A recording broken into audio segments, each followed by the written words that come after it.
ఉమ్మడి పశ్చిమ గోదావరి జిల్లా గోపాలపురం నియోజకవర్గం రేస్లో నేనున్నానంటున్న సినీ నటి శ్రీ రేపాక.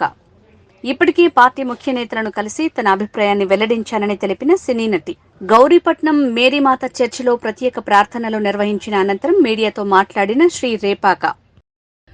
మీడియా మిత్రులందరికీ నా నమస్కారాలు. ఇన్ అడ్వాన్స్ హ్యాపీ సంక్రాంతి అండి.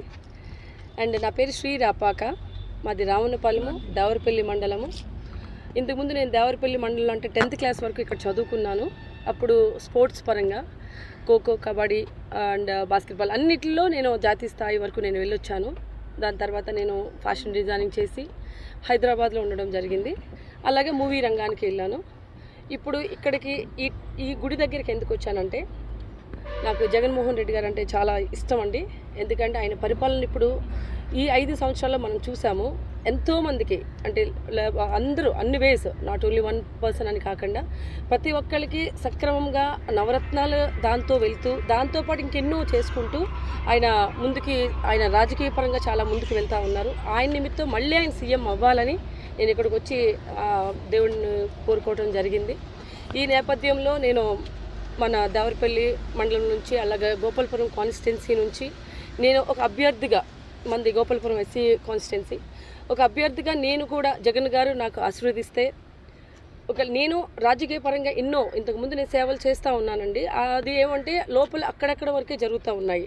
సో అది మనం ఒక పవర్లో ఉంటే ఇంకెంత బాగా చేయొచ్చు. అండ్ జగన్మోహన్ రెడ్డి గారు ఇప్పుడు ఆ యంగ్ స్టార్స్ని, ఎవరైతే న్యూ జనరేషన్ ఉందో, న్యూ ఫేసెస్ ఉన్నాయో ఎంకరేజ్ చేస్తున్నారు. సో దానిలో కూడా నా వంతు నేను ట్రై చేసి నా వరకు నేను ఇంకా ఎంతవరకు నేను సమాజ సేవ చేయొచ్చు, రాజకీయ పరంగా ఇంకెంతవరకు నేను ఇంకా అభివృద్ధి చేయగలుగుతాను. ఎందుకంటే మనకున్న దానిలో కొంచెమే చేస్తున్నాము. అదే ఒక పవర్ ఉంటే ఇంకా బాగా చేయొచ్చు. ఆ ఉద్దేశంతో జగన్మోహన్ రెడ్డి గారు నాకు గనక అవకాశం ఇస్తే ఈ గోపాలపురం నియోజకవర్గాన్ని ఇంకా మోడర్న్గా ఇంకా బాగా అభివృద్ధి చెందేలాగా నా వంతు నేను కష్టపడడానికి సిద్ధంగా ఉన్నానండి. సో ఈ నిమిత్తము నేను జగన్మోహన్ రెడ్డి గారికి నేను కలవడం జరిగింది. జగన్మోహన్ రెడ్డి గారిని కాదు, ఎవరైతే పెద్దవాళ్ళు ఉన్నారో మిథున్ రెడ్డి గారు అవ్వచ్చు, లేక తర్వాత విజయసాయి రెడ్డి గారు, మొత్తం అక్కడ ఉన్న పెద్దలందరూ నేను కలిశాను. సో నా వరకు నేను ఏం చేయాలనేది నా వంతు నేను చేస్తున్నాను. అలాగే ఇంకా అవకాశం ఇస్తే ఇంకెంత నేను చేయగలుగుతాను, ఇంకెంత ఎఫర్ట్ పెట్టి నేను ఇక్కడ ఎట్టి పరిస్థితుల్లో గోపాలపురం నియోజకవర్గాన్ని నుంచి ఆయన కంపల్సరీ నేను గెలిచే తీరుతాను. అంటే ఎందుకంటే మీ అందరి సహారంతో, నాట్ ఓన్లీ మీ ఒక్కరికి గెలుపు అనేది ఉండదు, అందరు కలిస్తేనే గెలుపు. అలాగే మన నియోజకవర్గంలో నేను కలిసిన 4 మండలాల నుంచి ప్రతి ఒక్కరు మనకి సపోర్ట్ చేస్తూ వచ్చారు. నాయకులందరూ ప్రతి నాయకులతో కలిసి ఒక టీమ్గా ఇదంతా గోపాలపురం అనేది ఒక కుటుంబం. ఈ కుటుంబం లాగానే అందరూ ఒక కుటుంబంలో మనుషుల్లాగా ఉండి గెలిచి మనమంటూ జగన్మోహన్ రెడ్డి గారిని మళ్ళీ ఇంకొక సెకండ్ టైం సీఎం, అలాగే 3rd time CM, second time CM అయితే మళ్ళీ 3rd టైం హ్యాట్రిక్ చేసేలాగా నా వంతు నేను కృషి చేయాలని నేను అనుకున్నానండి. సో దీని నిమిత్తము జగన్మోహన్ రెడ్డి గారు నన్ను బ్లెస్ చేస్తే నాకు సీట్ ఇస్తే కూడా ఇంకా బాగా నా వంతు నేను ఏం చేయాలని అనుకుంటున్నాను. ఇది నా ఆశ. సో మిగిలింది మనకి దేవుడు అలా అనుగ్రహించాలని కోరుకుంటున్నానండి. అలాగే ఇప్పుడు తలారి వెంకట్రావు గతంలో పోటీ చేసి 36,000 ఓట్లు పైచీలకు గెలుపొందారండి. ఆయన మెజార్టీ వచ్చింది వైకాపా పార్టీకి.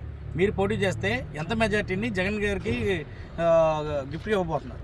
దానికన్నా డబుల్ మనం ఇవ్వచ్చండి. ఎందుకంటే ఇప్పుడు జగన్మోహన్ రెడ్డి గారికి ఇంకా అప్పటికే ఆయన సీఎం అవ్వలేదు.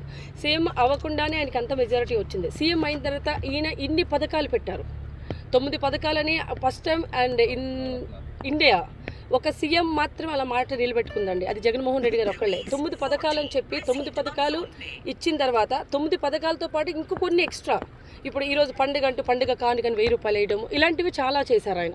సో ఇలా తీసుకుంటే కనుక ఆ లాస్ట్ ఉన్న మెజారిటీ కన్నా డబుల్ మనకు వస్తుందని నేను నమ్ముతున్నానండి.